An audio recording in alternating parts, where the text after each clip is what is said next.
Hi guys, in this video I want to show you how as a parent you can access reports in Google Classroom.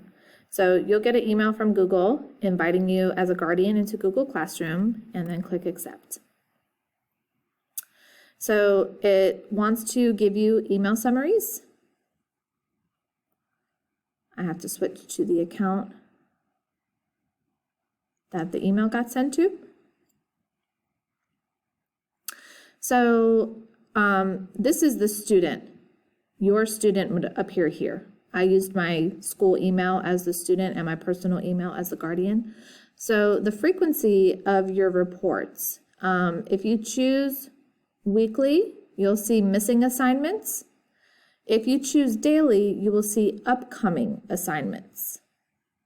So you can also just choose to turn it off. If you turn it off, you're not going to get any reports about your student, but it just makes it easier for the teacher to email you because they can select your email from Google Classroom and then they can attach reports to that email.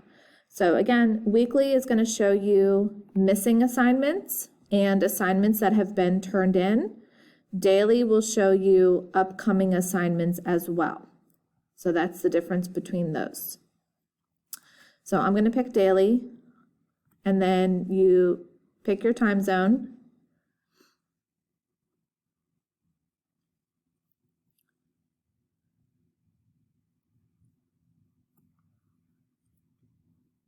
And then that should be it. If you set daily, you should start getting emails right away.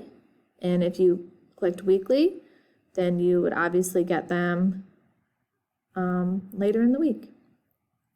All right, so I hope that helped. And when I get a summary, I can go ahead and show you what that looks like as well.